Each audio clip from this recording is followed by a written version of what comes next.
Hey, everybody. Welcome to a special edition of Buck You Live. And I'm really, really, really excited to bring one of my very, very solid, good friends named Jake. And Jake's been on my channel a couple times. I'm sure when you see him, you'll be familiar with him. And he's done a couple interviews for me, and he's super smart. And one of the reasons why I wanted to do this today is because we all know this, these executive orders are happening and people feel like the trans community is being attacked. You know, I mean, on some level, yeah, I think so. But you all know my opinions on this. So I lucky enough to have a friend named Jake who was going to be joining the military, by the way. And just so you know, I've had a couple friends who have been in the military. And I think you also all know my feelings around the military and transness. And so with that, I have my buddy Jake here. Hold on a sec. Let me just bring him up here. Hey, Jake. Hey, Buck, how's it going? I'm good, friend. So I have, first off, thanks so much for joining us today. I think a lot of people will really appreciate you being here, and we can kind of set the record straight about what's actually happening, right? Yeah, I mean that's what I'm hoping to do. I mean, this is a process that I've been working on for honestly a really long time. It goes back a good ways, and just Yeah, yeah, I see there's a lot of confusion. There's a lot of misinformation being yeah, shared. And honestly, on both sides of the aisle, folks that are supportive of trans people in the military, folks that are not supportive, of course. and I would just hope that through just having read the policy several times at this point and talking to a lot of people that are in the military and have dealt with the various iterations of a Yeah. ban on trans people. So I'm just hoping that I can be a source to provide some clarity Well, you on are. things. You're first off, you're very well spoken. You're really solid. It's why I really value your friendship a lot. I think your appearance on this channel, as well as your appearance as a trans person, and who really does make an effort to pass, that's really been a solid part of my message in these last couple of years, and how we've gotten into such a horrible space with people who don't understand trans. So, I just really value your voice on this platform, and I think it does help people to see things in a different way than the fear mongering. Again, me and you are middle ground people. That's why we get along so well, because we do see both sides of people fear mongering, and nothing is black and white. And just so everybody knows out there, people like Jake and I exist, and we will exist. And but I have to tell you, dude, that my fan base here, or my subscribers, are super chill with us, and most of them aren't trans. By the way, it's kind of funny, right? Like they're Yeah. like conservatives. So I want to just read your. Can I read your bio, that little bio that you sent me when I asked you? It's really, I think, beautifully written. Would that be all right? Yeah, absolutely. Yeah, we can kick it off with that.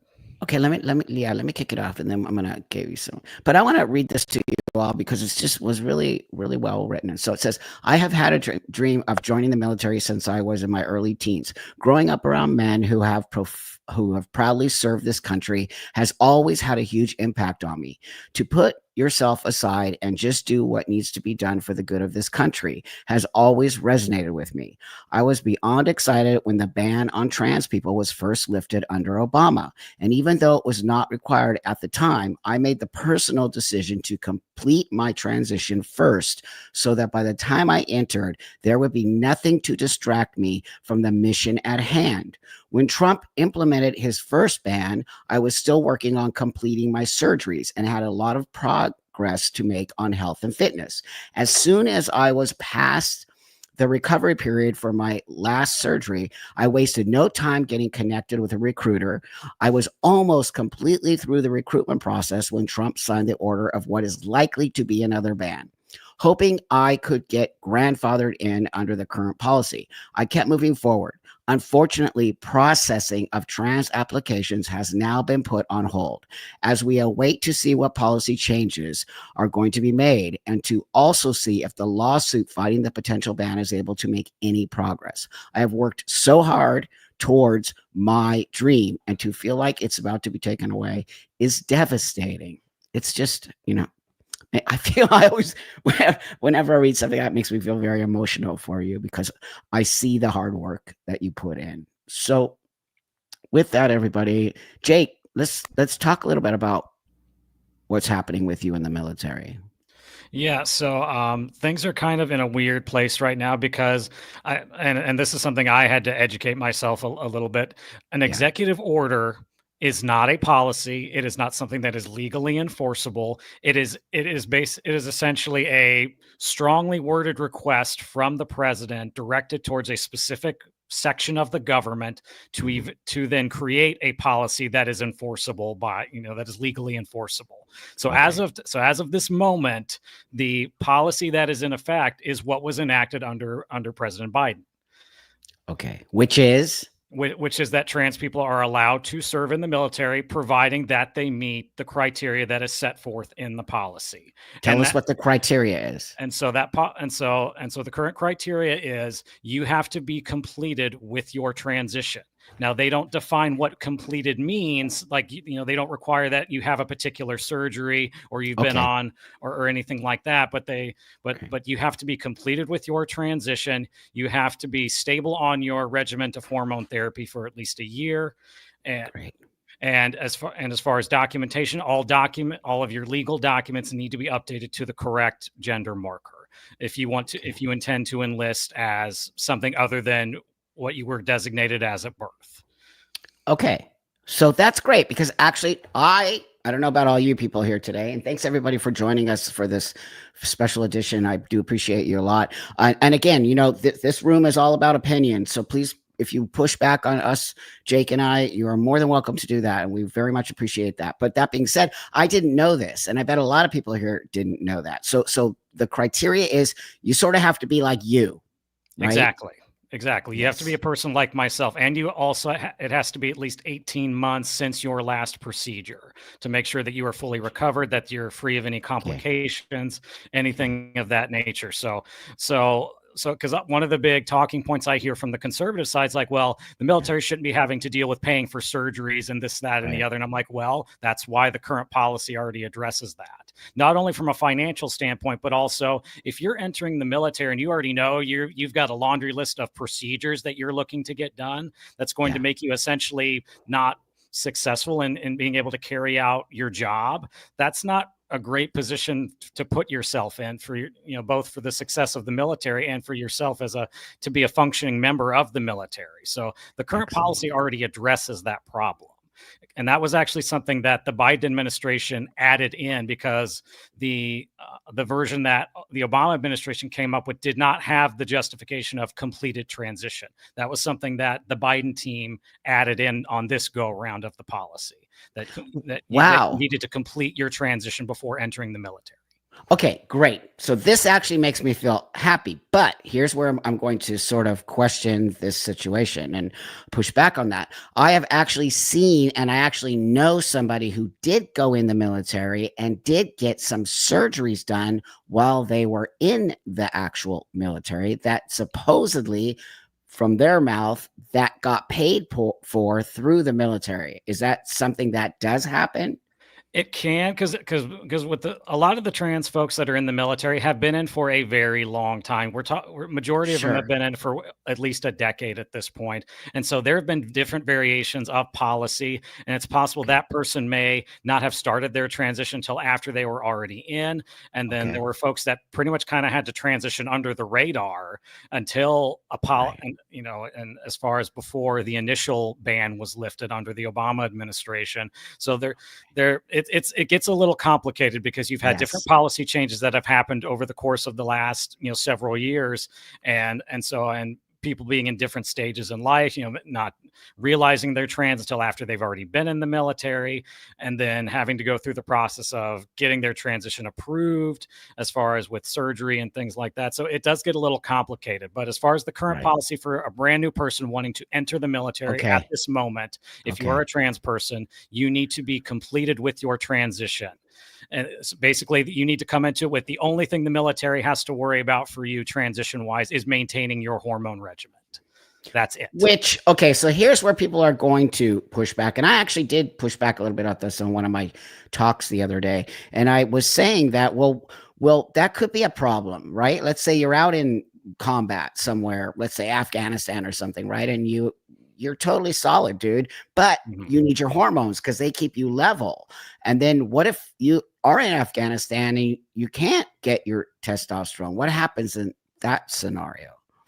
Yeah, and and that is where it becomes a challenge there. But Yeah, there are other conditions that the military already accommodates for where someone may need to be taking medication for one reason or another. So the sure. military already providing a medication in the grand scheme of things is not something that's considered unreasonable.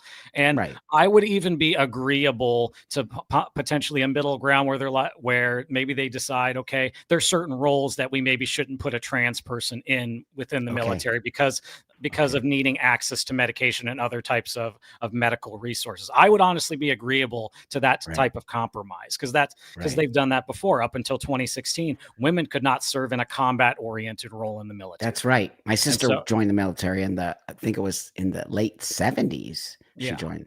And there was very few. They were called the WACs. Wait, I want to bring, I'm watching all your questions over here. There's one that I just saw that I want to bring up here. The taxpayer should not be paying. So I want to push back on you, CDKV. Jake just told you that they don't. Jake just told you that they are not paying for sex changes in the military, that you have the policy says you have to be transitioned like Jake or like me in order to move forward. Now, that being said, I also agree. I do not think taxpayers should be paying for sex changes. But that being said, Jake, then you said if someone is already in the military and they maybe have been serving and then they realize they're trans, does the military pay for that? Let's I think you said yes, but could you reiterate on that? As far as I know, because and again, I can't speak specifically because I'm not actively in the military, but I believe that the medical care provided by the military would cover that. Okay. So If that's if where people you're have the issue. if you're someone that has already been in and already serving, Yeah. and so I Yeah. believe that that there are folks that have gotten procedures covered as far as the military taking care of it, and I can Okay. see where that would make people uncomfortable. Yes, of So course. Of course. and and that's one of those things where you have to get deeper into the logistics of policy, into where maybe that would be another middle ground that could be reached, where it's like, even if you're someone that didn't start transitioning till after you were already in, and some type of a care plan was approved by the military, but maybe you still had to pay out of pocket for your procedures, something along those Right. lines. Right. Because that's basically what they're asking for someone that is looking to join. It's like, well, you had to have had your surgeries covered already.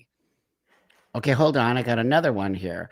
Buck, that's potentially untrue. I've watched several Tim Toms, I don't know what that is, TikTok, of trans trenders who will get their transition covered full time. So, Lynn, how do we know that's true? Because these are the people just saying that, right? Do we know for a fact that these people actually, because I said earlier that somebody told me that they went in the military and got their top surgery done. Someone actually, a trans man told me that happened.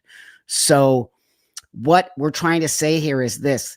In the policy, Jake is telling us the actual policy, and the actual policy says that you have to be, the criteria says you must be transitioned, like Jake and I, completely done with our transition. And you have to be, like, what'd you say? I think I wrote down 18 months of Yeah.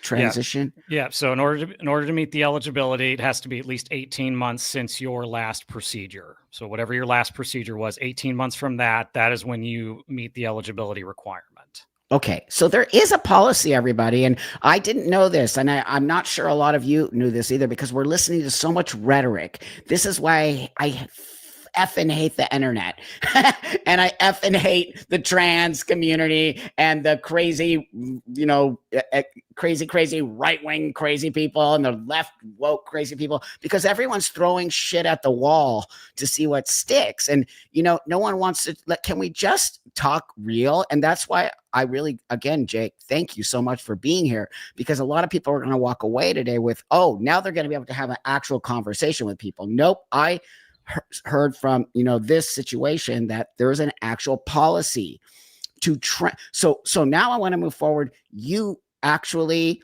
were working on it. You got yourself solid. You got a recruiter. I remember, because I was going to help you with my actually, I still want to help you with my nephew, who's a recruiter in the Marine Corps. And then you were talking to a recruiter, and then all of a sudden this executive order came in, and then did they send you a letter or something? What did they say to you? So we're getting some mixed information because and this has happened before where people start jumping the gun and acting as if a policy change has taken place when it Yeah. actually hasn't. Okay. And so my Right. recruiter's checking on it, and there Okay. was some communication sent that it looked like they were pausing certain trans applicants. I know the Navy specifically has paused working with trans applicants until further notice, like that the That Navy makes itself. sense. And so, and I Yeah. think that's where some of the confusion was the actual Navy had made that decision. The Army, Air Force, other branches, as far as I know at this moment, Okay. have not made a similar decision. So my recruiter checked on it because I'm processing through for the Okay. Army, and he said, as of right now, they are still working on completing your waivers that you need to get your medical approval, and Okay. and so it seems like things are moving forward. The confusion was it was Navy applicants have been paused right now because the Navy made Okay. that decision on their own. On their own, which is To a whole. wait and see what happens. That's basically what they're doing is they want to wait and see what happens. Are you trying to get into the Navy or which part? No, I'm processing with the Army. I'm With going the Army. I'm That's going where my with the sister Army. was, in the Army. So I want to just ask the people here, and again, thanks everybody for showing up and really caring about this really important subject. I want to ask everybody. You can either do thumbs up or thumbs down. Do you think somebody like Jake should be able to join the military? Thumbs up. Or do you think somebody like Jake should not be able to join the military? Thumbs down. I kind of want to just get a feel of the room right now. So I'll let you guys do that and I'll keep my eye on that. The next question I wanted to ask you, Jake, was and then you can watch too. You can see the chat, right, Jake?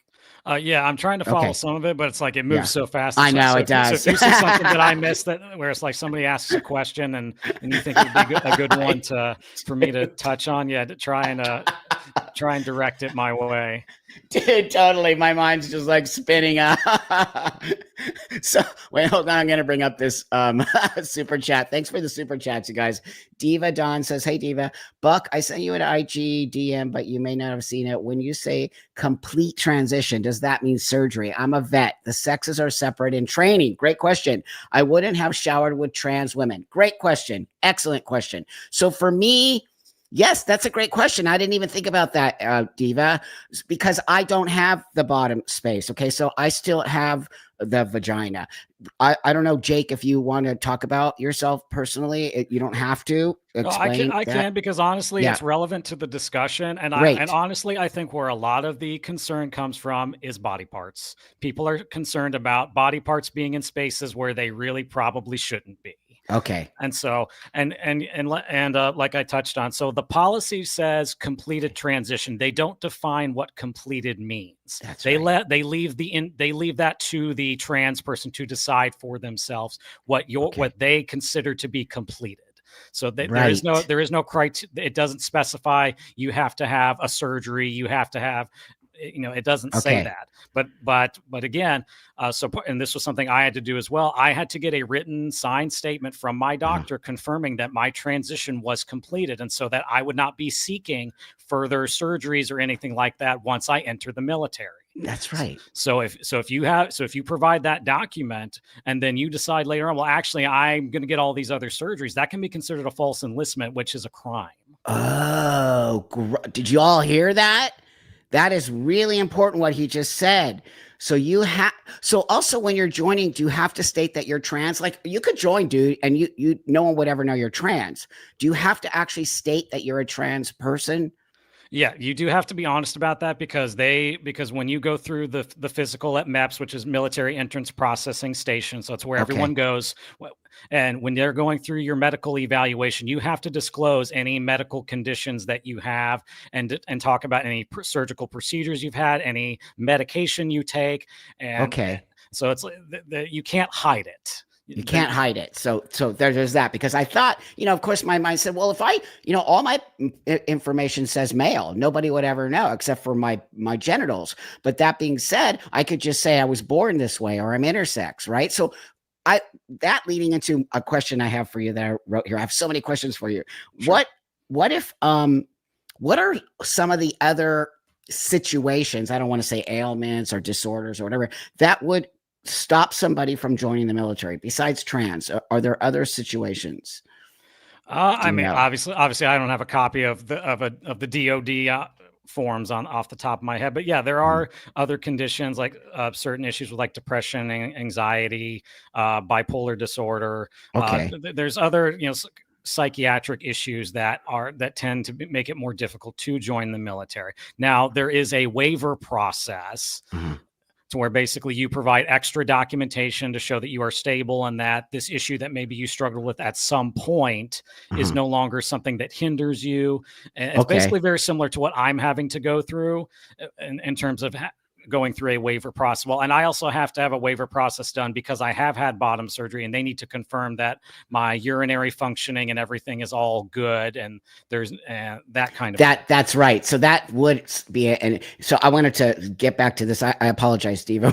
This is a lot going on here. So with bottom surgery, do you have to have bottom surgery? So I think her question really is more towards women, right? Like if she was in the military, she wouldn't want to be in the showers, and I think a lot of women are going to feel this way here. They don't want to be in the showers with a trans woman who still has a penis, right? So but did you hear Diva? He said they just say, did you complete your transition?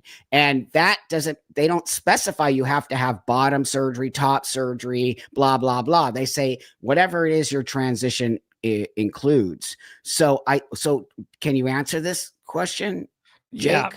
So in terms of what you are classified as in the military, it is based on what is on your legal documents. So whatever marker is on your legal documents, that is what you are. That is how you are treated. And so if you're someone like myself, who all of my legal documents say male, so I would enter and be housed and treated as a male. And the same if we're talking about a trans woman, if her paperwork all says female, then she is going to be housed and treated as female.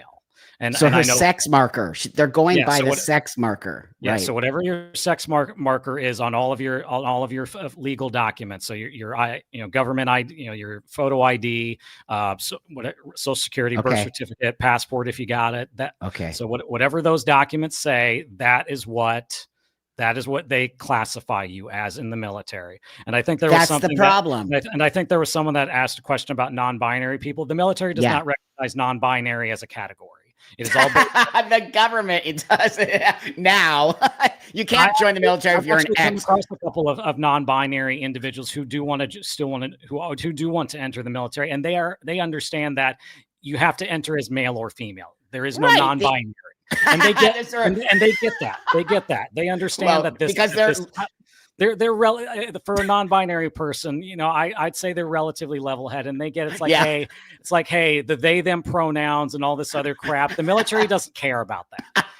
And so it's like you're gonna have to. It's like you've got to pick a team, and stick with it. Man or woman? Like no, I think I just picture in my head they got the troops that are the X's, and I can just picture what those troops look like. But there are some level-headed non-binaries. I have friends who are non-binary, and they're just super chill, and they make fun of themselves, and they would never join the military. But so the sex, the sex marker, everybody, is what determines where you're going to be in the military. So now the thing that I have a little issue with that is because today we have a lot of, and I'm going to use male to female transgender people who still look like men, don't have surgery down here, might even be very masculine presenting and call themselves female. So they are going to be housed in the female troops. Currently under the policy that is current, if their documents have been updated, if they have received an actual diagnosis of gender dysphoria and have been receiving treatment for it. So, because that's the other piece as well. You have to have an actual diagnosis, and there has to be a paper trail of you receiving some type of transition related care. But yes, if the documents have all been updated to say female, and this person meets all of the criteria for what is expected of a trans person trying to enter the military, if her documents say female, she will process as a female. She will be housed as a female. This is where I have a problem with other females. I'm going to have a problem. Right. I have a problem. Right. Because right now there's no stipulation on what body parts you have. And that's something else that I would agree with. If they came to the table and said, hey, if you've had bottom surgery and you no longer, basically we don't have penises in the female barracks situation. If they decided that that was going to be the rule, and also it's like you had to have a penis to be with the males, I would not care if that, I would be fine if that was the rule. Sure. I would have no issues with that, because honestly, it does come down to body parts, and we have to start being honest about this is a body part issue. Dude, if I go in with the male troops, I don't have a penis. It's not going to be good for anybody. It's not going to be good for me. It's not going to be good for the dudes. It's not going to be good for any of us. And I think men would be uncomfortable with me in that space. And it's not fair for me to make everyone else spin out for my transness. You know what I mean? So, you know how I always say this, Jake? I'm like, just because you're trans, you don't get everything. So sorry. If you're not solid like Jake is to me, he's very solid. And some people don't necessarily think you should be in the military either. But I personally think a person like yourself who's solid and not asking for shit and really making a huge effort to belong. But if somebody like me, I just don't believe I should be joining the military because it is uncomfortable. And if I'm out in the field with all you got, it's just when you're around, like, it's just a different situation. And I don't think it's fair to do that as a trans person, to make everyone bend over backwards for you. And then let's put a man who became a woman, but still has a penis in with a bunch of women. I mean, I'm sorry, dude. I just have an issue with that. I don't think it's fair. Yeah, and I totally get that. And like I said, if they end up coming up with like some kind of a middle ground with the new policy that is currently being worked on by the Department of Defense, if hey, you know what, we can, we can find a place to meet in the middle. It's like we acknowledge that this is honestly a body part issue above all else. Yeah, that's right. Make the requirement that, okay, if your body parts are all in order and you match with everyone else, you're fine. Right. So look at this question here from Lynn. So I'd like to ask Jake if he goes by the female requirements or the men's. He probably men, because he's, but I'm not going to answer for you. I'm sorry. Because how can he possibly compete with the males who have such a major competitive advantage, asking as a heptathlon athlete? No, and that's another. So whatever the fitness standards are for the gender that you are classified as, that is what you have to adhere to. So for myself, yes, I have to adhere to the same fitness standards as any other male in the military.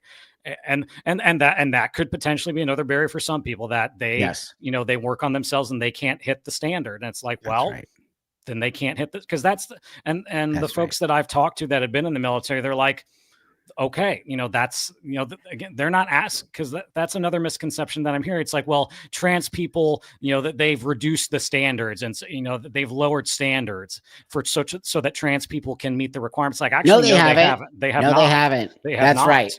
Thank you for saying that. They haven't. So when I take a PT test for the Army, I'm going to be held to the same criteria as any other male, which, by the way, I can hit because I've done the work. That's exactly right. And, by the way, Jake is very athletic. He's very strong. He really makes an effort. I ran the Chicago Marathon a few months ago. I'd say I'm in pretty damn good shape. Dude, look at you. You're in awesome shape. But, that's the thing is that both Jake and I were really aligned in a lot of ways we think. And it's the same with me. If I'm going to go in there, I'm a very competitive human being. So I'm going to go in there just like a dude. I'm going to, I was raised by a dad who was like, you better beat all the dudes when I was still a chick. So I have that competitive, just because we are female, biologically female, doesn't mean we don't have the same competitive edge. There might be dudes who can beat us. There might be dudes who we can beat, just so you know. So we're not, just because we're biological female, we have testosterone in our bodies now. We're much more pumped up. We're much more, and I think Jake is pretty much competing at a high level there. But I appreciate you saying that, dude, because I think it is not fair if we're going to change the standards. It's like changing the standards for the fire department so you can get more women in. That is actually ridiculous, and that's not helping anybody. So this says it's not fair to join if you are not medically deployable. That is the biggest issue. My brother was deployed over 10 times because others were medically out. What do you think about that? Yeah, and that one I don't know enough about that exact Okay, situation. It's like what type of unit her brother may have been a part of, sure, and things of that sure, nature. And so okay, I think and that's why I would be open to a middle ground of maybe there's certain roles within the military that we don't put trans people in. Like maybe we don't put them in a okay, combat oriented role, and put them in more of a supporting role, to where then right, it doesn't become an right, issue of you have a person, to where then, yeah, you've got a person that is constantly getting deployed because there are right. people within their unit that are not considered deployable. And so, but there are trans people, and that's the thing too, is that there are trans individuals that have been serving for many, many years. They've been That's deploying, they've right. been doing their jobs, and Yep. they have not hindered anything that the military needed them to do. That is an important that, and I know that for a fact because I have friends who are trans in the military and been doing their job. So this person says, if you were born female, my problem is this: women are not allowed to be in combat. So why are you any different, bro? Why? Well, since Okay. 2016, that's no longer true. Women can serve in any role that men can serve in. So you need to check your facts there, person. That's why I have you on board, You may be one of the dude. people that doesn't want women serving in combat, and you're Big entitled to your difference. opinion. But since 2016, because women have been able to serve in There you go. any role. Now, and that includes some of your spec ops roles, and so like Navy Yeah. SEALs, Green Berets, Army Yeah. Ranger. They have been given and that's the thing here. It's not lowering the bar so that this other group can hit it. It's That's giving, right. it's allowing each person to be treated as an individual. It's like, let me Mm. show you I can meet the standard.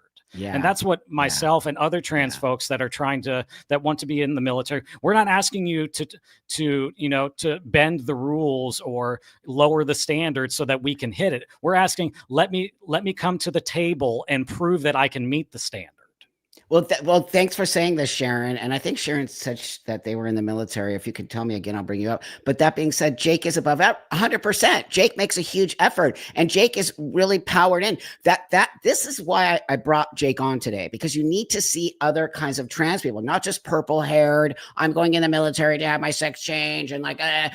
I don't want you to see that. I want you to see people like Jake, who really is a patriot of this country, who really does want to serve in this country. As I read the bio earlier on, he explained how it's been a dream of his for his whole life. And so, just to make a blanket statement that trans people aren't allowed in the military, we have to understand what that means. And he also told us that people aren't really talking about the policy. The trans activists have us all spinning out on these executive orders. That's not true. There's a criteria you have to meet in order to join the military as a trans person. You have to be done with your what I'll call a sex change before you can even eat, and 18 months into it. So right, Jake is above average, but because Jake makes a huge effort. So Jake should, on my belief system, be able to participate in this, because he's not asking for a handout. You're not asking, you're asking to participate. You're asking to sit at the table, if that makes sense. Yeah, right? exactly. Yeah, that's right. So let me, there was another question I wanted to ask you. Oh, so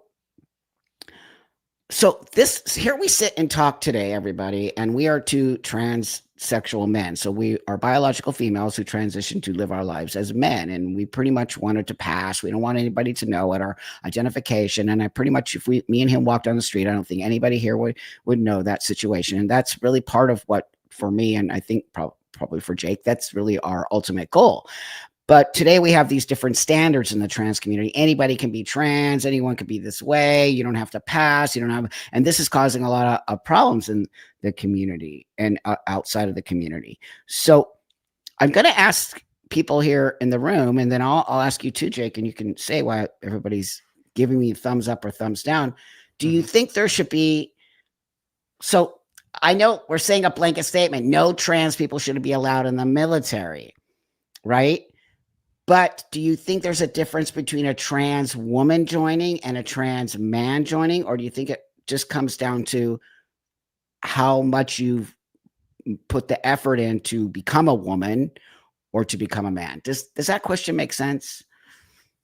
Or should it be the same for everyone who's trans to join the military, as long as you meet the criteria? Yeah, because I think it turns into a slippery slope where it's like, okay, Yeah. it's like we're fine with trans men, but we don't want trans women, Right. but I do think the middle ground would be, okay, if you do need to have your genitalia corrected so that you match up with everybody else that you're being housed with. Excellent.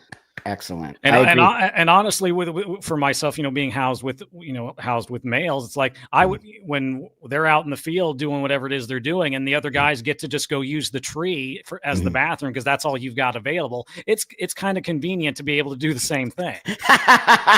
Dude, you can't squat. I would be out there with the dude squatting or like standing and peeing all over myself. Like, I mean, it's kind of, I love making fun of myself because I think it's kind of funny. I'd be the tranny. I'd be the tranny in the men's troop, just like doing all kinds of messed up shit. And the guys are all looking at me. Like, dude, where's your wiener? I don't know. Yeah. But, okay, so what if somebody was exactly. born, let's say somebody was born with a micro penis, right? Like, and it, because that's a real thing. Let's talk about it's an actual real thing. And so would that disqualify somebody because you're not using your penis to do anything in the military, or you shouldn't be. Let's just say that. That would be one of those things. It would be dealt with on a case-by-case basis. I mean, does that person function? Can they properly relieve themselves without needing like a catheter or something along those lines? Because that was part of why they needed extra paperwork and things on me, because I've had my urinary system played with, it's been altered, and they wanted to make sure everything worked properly. And so, and I guess that's the thing too, is that I don't think a lot of people realize how heavily you are screened as a trans person trying to join the military. They go through your entire medical history. You have to provide documents for every single procedure you have had done. You have to have the paper trail. However, for literally your entire transition, you have to provide all of those documents, and they have to go through everything to make sure that you are okay, that you're going to be able to do what you need to do.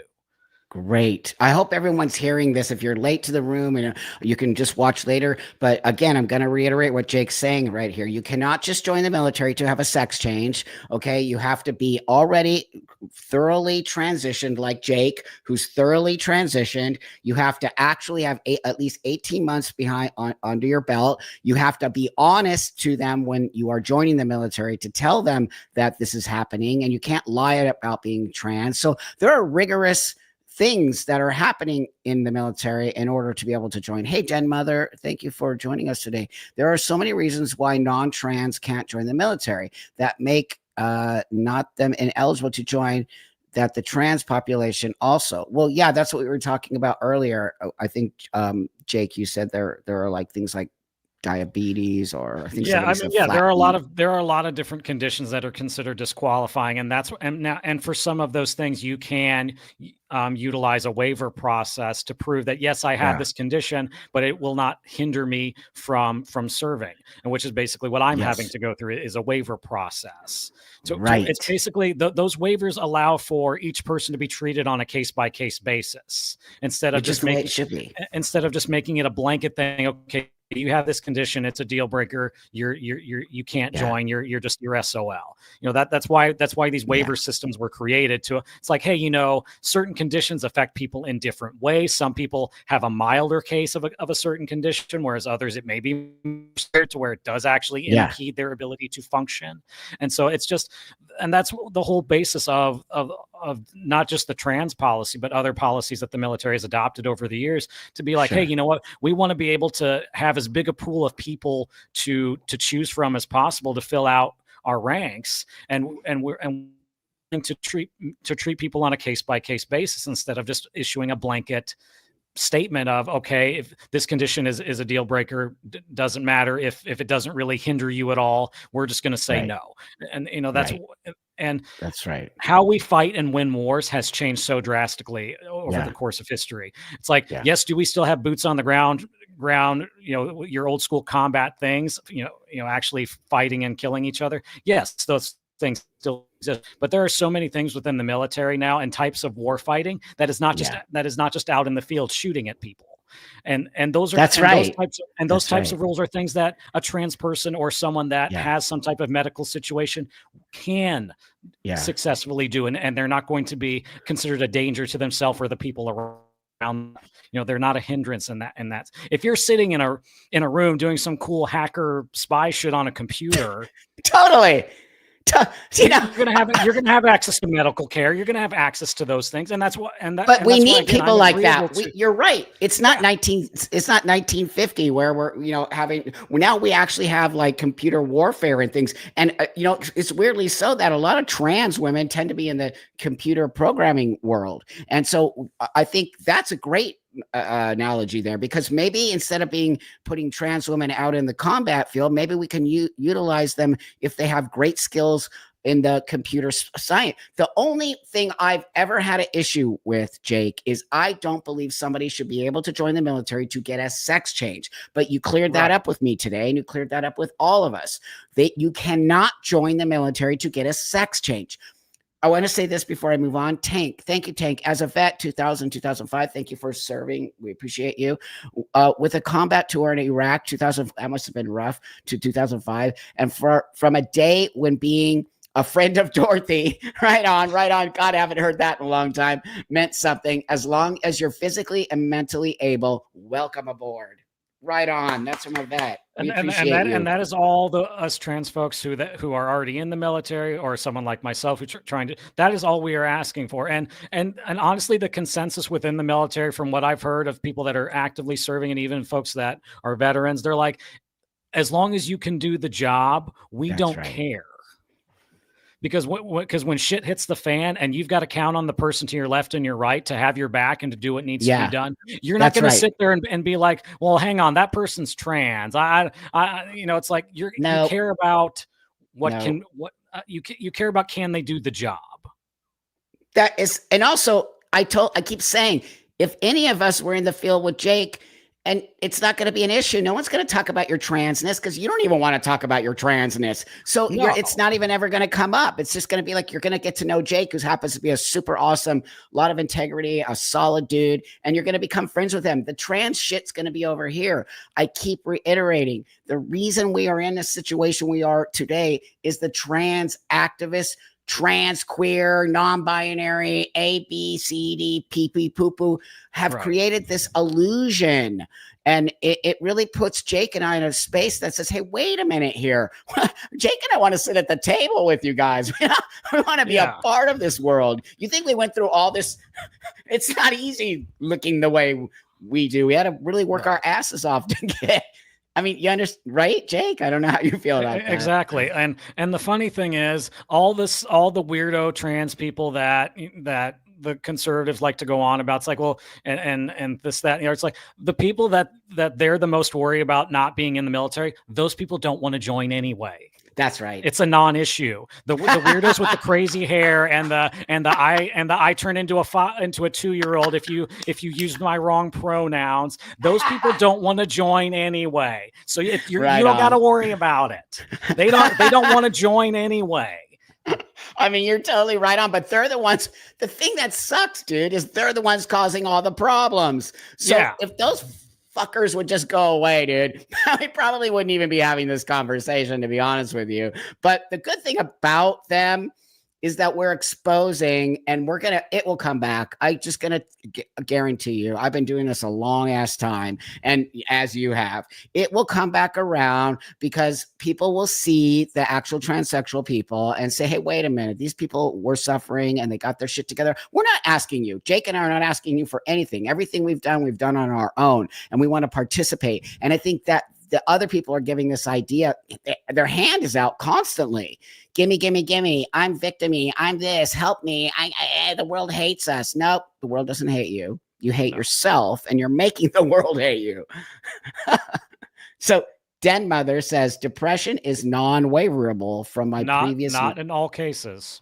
Okay. That is actually certain psychiatric conditions. The military has actually started reviewing more of their policies on that, and they are treating it more as a case-by-case basis. It is not a blanket. You can't get a waiver for it anymore. Well, and a lot of that was because during COVID, because everybody was trapped in their homes, there were people that were temporarily considered having depression or anxiety and were on medication.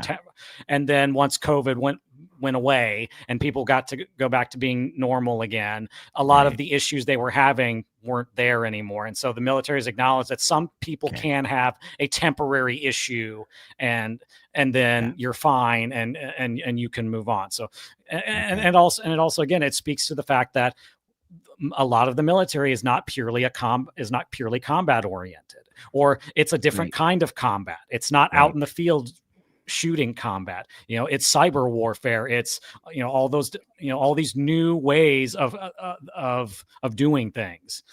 Right. That's really a great part. What we need to have talked about. Now let me ask everybody in the chat. Thumbs up if you agree. Thumbs down if you don't agree. Do you think that people who are trans, if you now disagree that they should join, but if there are places for trans people to go who've had their surgery, who've had everything that they need to have, they're not joining to have, even though you cannot join to have a sex change. That's actually a fact. But if they were already transitioned and they wanted to join the military, but they weren't able to be in combat because maybe they're just not strong enough or they can't do that, but they could work under the computer space and they could do, what is it called? Computer warfare or what's that? Like cyber warfare. Cyber warfare. Are you all good with that? Yeah. Are you all good? Yeah. I think that, because I think that's a reasonable middle ground. It's like, hey, there's certain, and they do that already with like people with certain like mental health challenges that they may have had in the past. Yeah. They will restrict people from certain roles. Yeah. But they will still but they're like, hey, there are still things that you can do within the military. It just, so there are already other things that they do a similar thing for. So it's not like what they would do with trans people is any different than what they are already doing for other types of conditions, where they're finding it's like, hey, you know what, we can find a way to accommodate for this and work with this. So this one caught my eye. The military does not need non-deployable soldiers, sailors, or airmen or marine. But I think that when you're doing cyber warfare, is that still considered deployable? What is the definition of deployable? Yeah, and I would ask for clarification on that, because there are other roles in the military that deploy. Combat is not the only job that deploys. That's what I want to know. It's like my dad was an intel specialist in the Navy, and he definitely deployed, and intel is definitely not a combat oriented role. So maybe on a ship, like if you're on a ship with other guys and you're doing the computer stuff for the Navy, or that would be considered deployable, would it not? Yeah, and most of the time, when you're in the Navy, when you're deploying on a ship. It's like your ship. If you can be sent overseas in country, that's deployable. So it's somebody who can go from being stationed here in the United States to wherever country we are having warfare or whatever we're doing. Okay, thanks for that clarification, Diva. I appreciate that. Okay, and again, we've had trans people for several years now that have deployed to combat zones, and they have not created any problems with what they needed to do. That's right.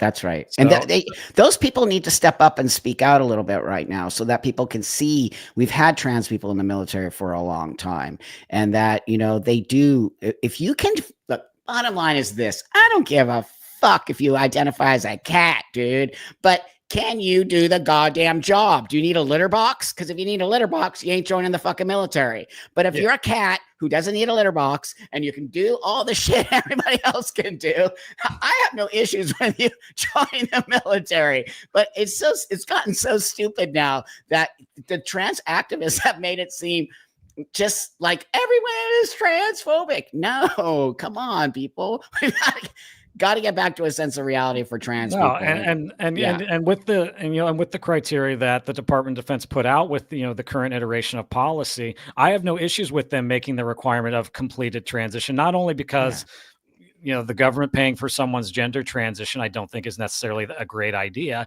and also the extra challenges that you go through as a trans person that is early in transition, still dealing with surgeries and dealing with those initial changes when you're starting hormones. That is a very difficult period to go through. And then to add the stress of being in the military on top of that, I don't think is reasonable.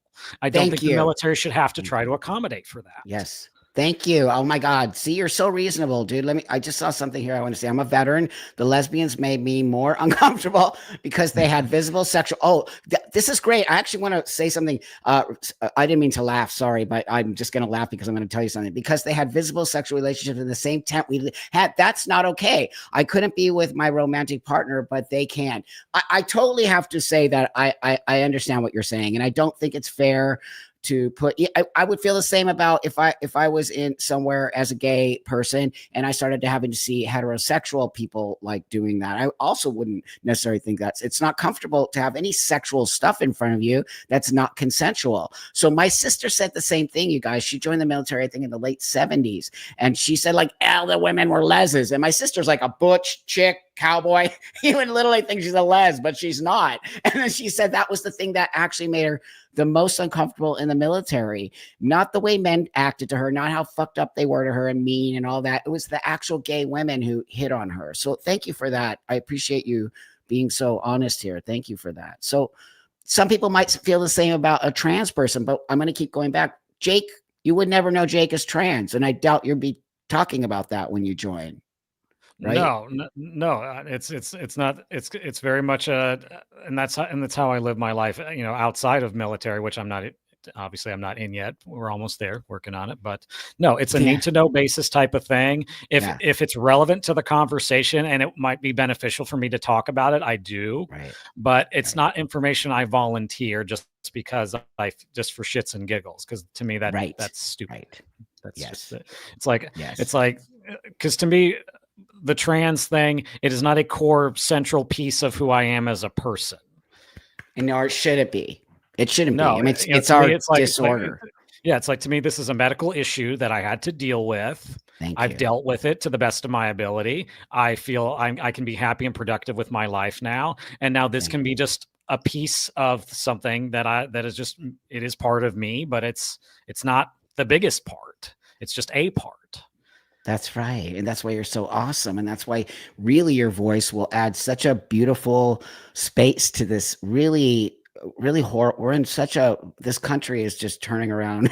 Trump is just coming in and tearing shit apart. Some of this stuff I'm totally in agreement with. I'm sorry, but the trans space got out of control. All the DEI stuff, all of it just got a little bit out of control. And I think like he's going to tear that shit apart, dude. I have no doubt in my mind. And especially you need to be speaking to the government. You're the person who needs to be going and having a conversation about trans people in the military. Because if I think that somebody like you was saying, look, it's been a dream of mine my whole life. I made an effort. I'm this guy. I think nobody would have an issue with you joining, but we're totally seeing this insanity. And then they're getting people all riled up from it, when today you showed up and you set the record straight what the right is saying and what the left is, and I'm saying on extremes, right? Because these are extremes.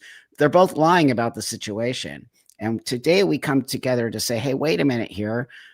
Actual transsexual people we're here. We don't care about waving the fucking flag. We're just saying the only flag I care about is this one on my shirt. That's the flag I care about. Right on, dude. Right on. You're a patriot. That should mean everything to these people, right? Yeah, and that's the thing, and it's Here, it's let me bring this up. Cap says nope, and that's okay. You're entitled to your opinion. Nope. Significant psychiatric disease. Okay, so he's saying that we have a disease, which isn't true.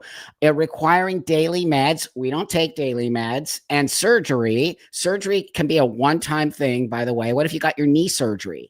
So that's a one-time thing, right? Should rule you out from a deployment that could put you in a prolonged, isolated period without meds.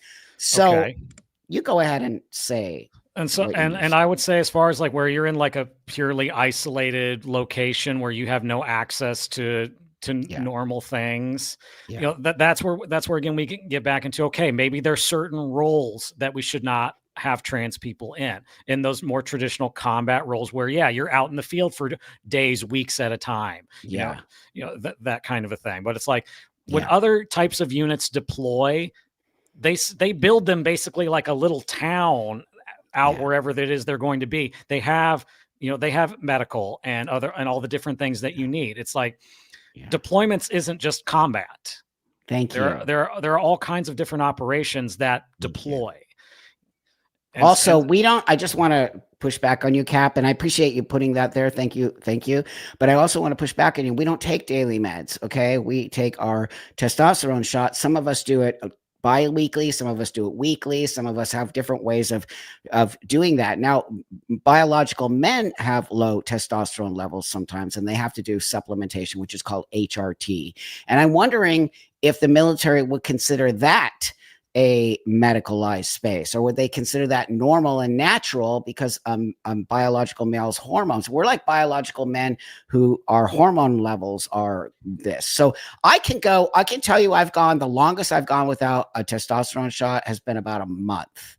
And I wouldn't say that I just felt a little like off really, but I functioned perfectly well. I didn't go off the deep end, if that makes sense. Right. So I don't know about you. I mean, so I think this is misleading on some level. And I'm talking about trans men. I know nothing about trans women. I know nothing about their medical, how they do it, all of that. So I'm not a depressive person. I'm very functioning, as I think Jake is as well. So I think, again, the problem is I see we're being lumped in as we're all, when Jake told you earlier that it's a person by person case. I would like to see policies on brittle diabetics in service. They cannot function without that. That might be true, but we're not diabetics. Yeah.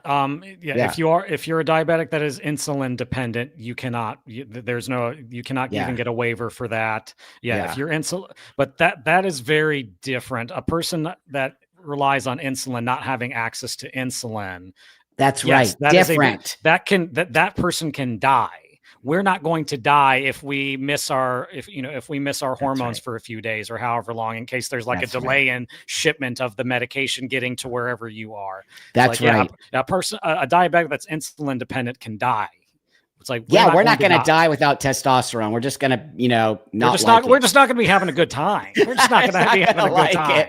I'm like, I need my testosterone. It's so like, and the military already does. They already account for other things. It's like women in the military can have access to their daily birth control. Yes, that's a thing. They already do that. So this notion of, well, if you're on a daily use medication, that should be an issue. It's like there are already other daily use medications that the military accommodates for. That's right. People are saying that over here in the chat. So yeah, you're right. It's not black and white. The world isn't black and white, people. As much as we'd all like to make it black and white, it's not black and white. And so let me get. Watcher says, how does birth control, the pill, work? I don't know. I have no clue. Does anybody here? And I only know because a good friend of mine, he's literally a supply officer in the Navy, and his whole job is managing money and managing stuff. So that and it's like the military provides all of those things. They have supply specialists that order all of the different things, including medication and things of that nature. And a lot of time, and I recall someone mentioning a person that does need medication, they will give you like a 6-month supply of your medication when you're heading out for your deployment to make sure that you have it. Yes. And it's like, and they have doctors and nurses and pharmacies, a U.S. Navy aircraft carrier, they call it literally a floating city because that's basically what it is. It's got everything that they need. And I mean, it makes total sense. And they have things flown in when they need them. That's right. Of course. Like it's a literal city. Birth control was encouraged in the Army. Remember, I can't think of a female soldier I knew that wasn't on it, because let's just be honest, people. As much as everyone's so weird about sex these days, people have sex. Men and women, men and men, women and women. They have sex, and there's no way sex isn't going on in the military. So, I can see why they would encourage that to happen, because you don't need pregnant soldiers. That would be even way worse. And people are getting pregnant out in the field or wherever you're stationed. That could be a nightmare. But let's just be honest. There's sex is happening. And I really hate how people are just so weird about talking about sex. I mean, supply maybe the soldiers with condoms and birth control. I actually don't have an issue with that, because that does on some level help prevent, STDs and pregnancy and the things that we know naturally could happen. Yeah. Right. So Hey everybody, we've been here for an hour. Wow, what a great conversation, dude. You're awesome. Um, anybody have? We have a couple more minutes. If you anybody has a question, or if you want to leave something with us all, Jake, to take away to think about. Uh, yeah, I'm trying to think of like a good nugget to leave, but it's like Yeah, honestly, it's like I've been saying. I'm not asking for them to lower the standards I'm just asking for an opportunity to show that I can meet the standard as it stands. right on, buddy. You know, Right that's on. that is all I am asking for. I'm not asking for any special privileges or special treatment. I'm saying, hey, let me prove to you that I've done the work and I can do what needs to be done. That is all I'm ever asking for. That's it. And that's just why you're such an awesome person. You're not asking for special treatment. You know, you don't want special treatment. You just want to be No, able I to actually do. don't want. I don't want to be You don't. special. I don't want to be special.